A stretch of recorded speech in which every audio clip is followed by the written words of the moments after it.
Thank you for joining me today, Mrs. Cox. We have an interview scheduled for you guys. Basically, we're discussing mental health for transfer students, and we'll start by having you introduce yourself. I'm so sorry. So, can you tell us a little bit about yourself and what made you get into the mental health field? Definitely. Thanks for having me, Ashley. So again, my name is Bashara Cox, and I'm serving as the Assistant Director for Clinical Services here in the Counseling Center. A little bit about me is that I actually am a native of North Carolina. I'm from a small town near Elizabeth City, North Carolina, which is near the coast. So I love the beach and seafood and all things like that. And so I worked at NCCU for a good while. I started out as an adjunct instructor in the Department of Psychology, and that was actually in 2003. And then I moved over to student affairs later, and then in student accessibility services, and now in the counseling center.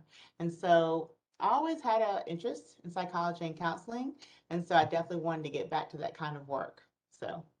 Nice. So you're like a forever eagle. You've been all over. I, I do feel like a forever eagle, yes. Nice. Okay, thank you. So where is the counseling center located on NCCU's campus? Yes, the counseling center is in the student health building. So that's the building in between the cafeteria and the gym, the Google gym. And so we're on the second floor. So, you can access us by elevator or stairs, of course, and just come to the second floor. And we're right here. Yes, perfect. Um, so first technical question, what is mental health? Yes, definitely. Mental health encompasses a lot of things. It encompasses your psychological and emotional well-being, as well as your social interactions. And so a lot of times I think people think of mental illness as being something, very serious, only the high crisis intervention type services or the kinds of conditions that would require that. But really, it can just be about your mental health, your well-being. That includes your physical health as well, and your mood. Like sometimes when we have mood disorders like depression or anxiety, the mood can be affected, bipolar disorder. So your mood is a part of it as well. Okay. Lots of components outside of your own brain. You have your whole physical well-being. Okay. Nice. Yes, social as well. Okay. And how do I know if I'm unwell? Yes, so I think that depends, on each person. But obviously, if you're not functioning well at your normal, level of functioning, so if you're, feeling low mood or not wanting to get out of bed, or you may be losing sleep, or have a loss of appetite, some people eat more, when they're stressed. So any of those kinds of symptoms that are going on for longer than, say, 2 weeks, and it's really impacting your functioning, like again, inability to get out of bed or get up and get ready and go to class and things like that, that's when there could be something going on. That's more than just the normal, ups and downs. Yeah. Okay. So bigger than the typical emotions of going to college. It's Yes, bigger than that. Like I said, struggling, or loss of interest. A lot of times when people are depressed, they lose interest in things that they used to be really interested in. So that's one of those big signs, just not interested in stuff anymore, don't want to go out and socialize.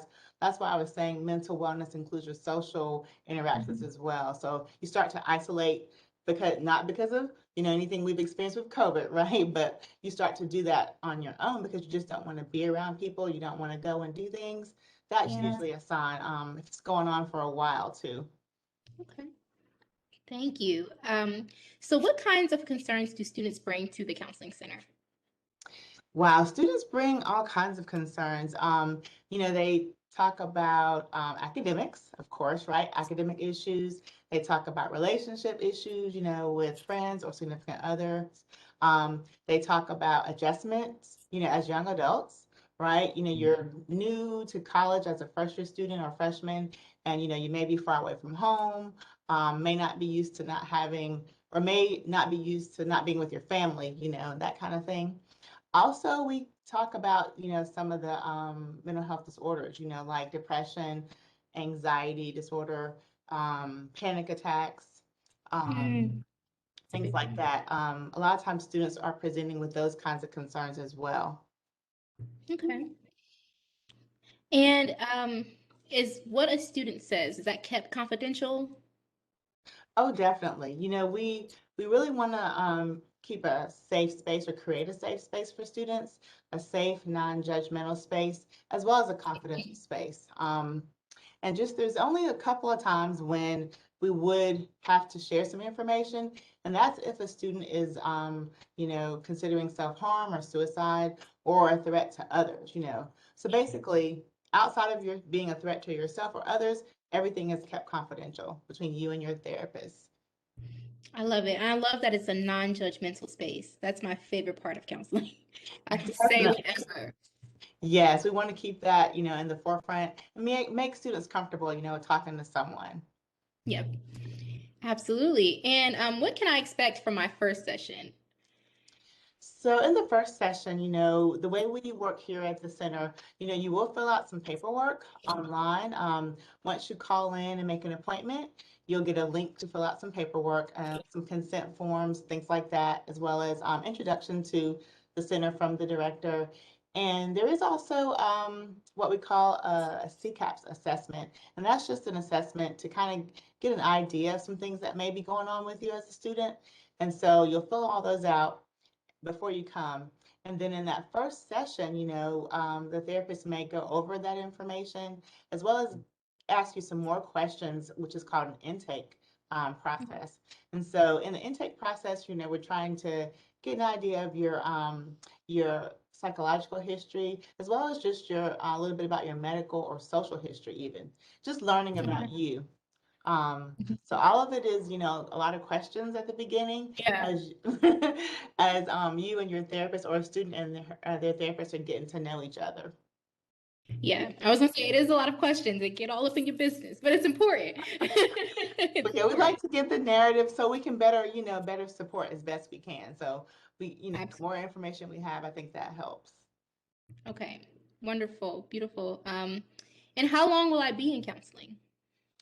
And that depends. That's a great question, but that really depends. That comes up a lot. Students often ask about that, but it really depends on the goals that a student and her or his therapist, come up with. So it could be, again, it could be any number of weeks. We don't have session limits here at our center, which is nice. So students can get some ongoing support throughout the semester. But it really just depends, on the goals that you guys set. So it could be, anywhere from, hey, I'm just needing to get some support for this one thing and I want to meet, for 2 or 3 sessions or hey, I may need some ongoing support, all throughout the semester. And so it could be either or. Okay. So I've just learned something new. I did not know we have unlimited per se sessions. That's amazing. Right. And, right now that's a great thing, because with the pandemic and a lot of the things that have come up since the pandemic, Mhm. students sometimes do need a little bit more support as we go through this new normal, right? And figuring things out in light of the pandemic. So, For sure. Okay. Because once insurance kicks in, there. So, um, how should I make the most of my therapy experience? I'm sorry. oh, that's another great question. I feel like therapy is a journey between the, student and the counselor in this case. And so it's not just the counselor leading, the student herself or himself is also a big part of that journey. So one of the things you can do is just by staying engaged, right? Because you know how therapy is like any other thing where the most that you put into it is what you get out of it. So the more, I should say, that you put into it, you get out of it. So staying engaged with your therapist, being able to communicate about your feelings and thoughts. Um, Sometimes being willing to have those uncomfortable things come up, and being willing to discuss those because it is a safe space. It is a non-judgmental space. Also, if your therapist asks you to do any activities or maybe I don't want to say homework, like in class, but say if there's a coping skill that a therapist wants to share with you, like journaling, and they suggest that hey, maybe you could journal about this in between our session. Try to go ahead and do that because that what you do in between can sometimes help build on the next session toward those goals. So just staying engaged, being active with it, knowing that you as a student or a person who's getting counseling, you have a big role in your treatment and the success of your treatment. Okay, I love it. Mhm. Um, so what do I need? What do I need to do if I need help right away? Definitely. So if you need help right away, you can always, so if it's let me start with this. We have walk-in services, right? So when you say right away, I think about, okay, something's going on with me today. Like I said, those symptoms that I mentioned earlier, lack of sleep or, not wanting to go out, they've been going on for, some time. And now I'm feeling like today I can't catch my breath. I'm having some kind of crisis today. You can actually do a walk-in and come over to the counseling center, because one of the staff members will be on walk-ins, every day to take that kind of situation, a crisis, more of a crisis at the moment situation. So you can do a walk-in if you feel like you need help, right then, something really more urgent going on. Now, if you feel like it's something where you just, you're thinking about going to counseling, you've had something come up, but you're still functioning well, but you think, I need to talk to somebody about this. I keep thinking about it and thinking about it. You would call our center number and just make an appointment. And of course, I can give that. It's 530-7646. But you would definitely just call and make an appointment, and then we'll work around your schedule to try to get you seen, as soon as possible. Sometimes there can be a few days delay. We may not always have a same day appointment or something even that week. But like I said, if it's urgent, you can do a walk-in. Other than that, you call and make an appointment, and it may be within a week or more. So a little more. Okay. Nice. And Mrs. Cox, you mentioned crisis, and I want to go back just a little bit and ask you, what is considered an emergency/crisis situation? Yes. So like I started to talk about it a little bit Mm-hmm. earlier. So for example, we typically think of a crisis situation as, like I said, something that's happening to you in the moment where you're experiencing some symptoms right then in the moment. So if someone is, for example, actively engaged in, suicide intent or self-harm with intent for suicide, something like that, that's definitely a crisis. We would be able to again have a walk-in or call, campus police or even 911, just like any other emergency, and or if someone was experiencing psychosis, symptoms like that, hallucinations, delusions, or if someone had been having a bad reaction to a substance, right? And again, we may not promote that, but we're talking real, this is real talk. So if someone has, had some excessive use of that and is having a reaction, that's a crisis. We would call 911 or campus police. But sometimes in those cases, the counselors may, be available as well. Panic attacks too. I have definitely seen that happen, on the lesser side, panic attacks where a student is actively, feeling like they can't breathe or having racing heart, palpitations or something like that. And it's really due to a psychological or emotional concern, but they're having physical symptoms, right, from that emotional situation. Okay, nice. Thank you for bringing up real talk because this is our reality. Okay. And what if I want to switch therapists? What's that like? Oh, sure. We do have several therapists available. So if you're, needing to switch, if something's going on with you and your therapist, I would always encourage students to first talk to him or her just to make sure communication is clear. But, even if that can't happen, you can simply call the counseling center main number again and reach out. And, we will be able to hopefully, switch you with somebody that you might feel more comfortable with. We probably will ask a few questions, just to understand what wasn't working so we can try to figure out with someone else what works best for you. But yeah, you can switch if you need to switch, and there's no hard feelings, from the therapist that you were working with. We all know that as therapists, we know that the main thing for a therapy session to be successful is that rapport you have with each other. So if you and I are counseling, I'm the counselor and you're the student getting counsel. If we don't have a good rapport and good communication, it's not going to work well, right? So we understand that. And so hopefully we have someone who can like meet your needs or your scheduling needs. Yes, yes. And one thing I've learned is sometimes you gotta shop for a counselor, like you shop for shoes, like you have to, you know, really find out a fit for you. So that's been my own experience. That's absolutely right. Thank you for sharing that. You know, a good fit, like I said, the number one thing that makes counseling successful is the rapport or relationship with each other, with the counselor and the client. So Yeah. in this case, student. Right. Um, how do I know if I'm still unwell even after therapy?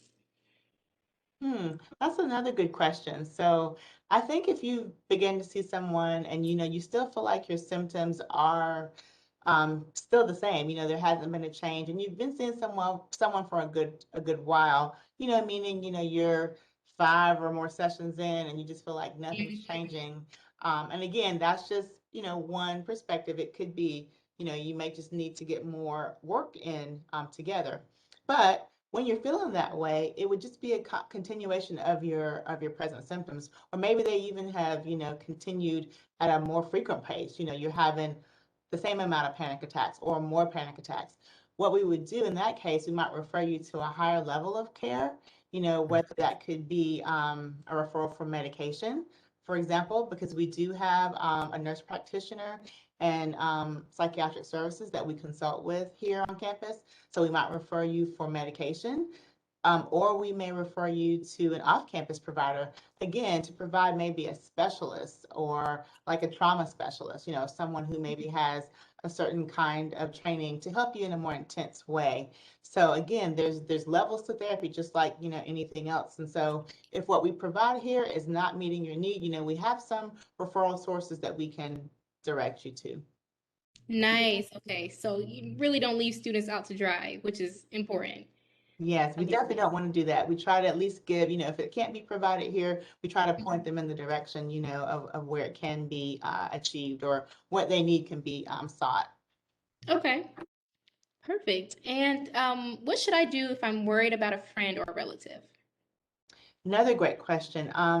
Definitely, you know, one of the things you can do is just be there for them and listen, you know, because when people confide in each other, it's usually to a friend or a close, you know, family member or someone that they trust already.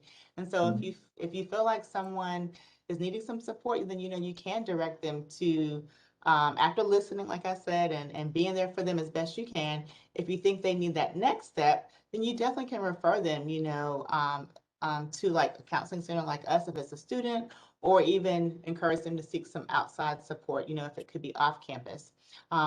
But a lot of times, like I said, students talk to students. So if one of your friends or roommates or suite mates or, you know, someone in your organization, student leaders or sororities, fraternities, anywhere, band, if someone's feeling unwell or you feel like they are, definitely, you know, be there for them, listen yourself non-judgmentally, and then Mhm. encourage them to, you know, seek that next step, like the counseling center.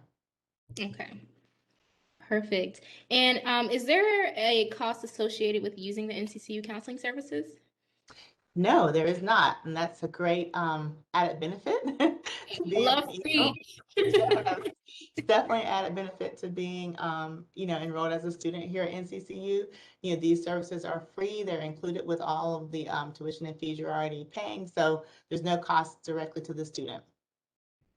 Perfect. Yes. Free, guys. I love it. Are there any opportunities to volunteer or work with the counseling center as a student?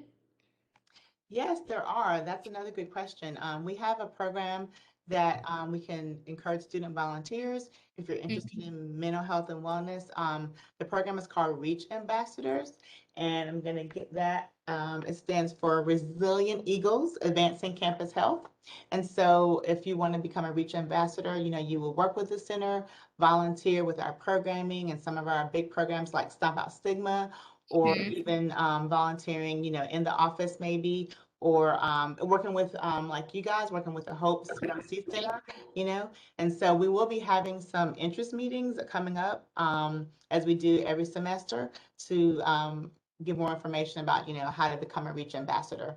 Um, and one more thing about that, I think we do have some peer certification programming too, so that when you become a Reach Ambassador, you can also get like an actual peer certification that you could Mhm. use, you know, for community support And so that kind of thing is very, very helpful, right, with community service.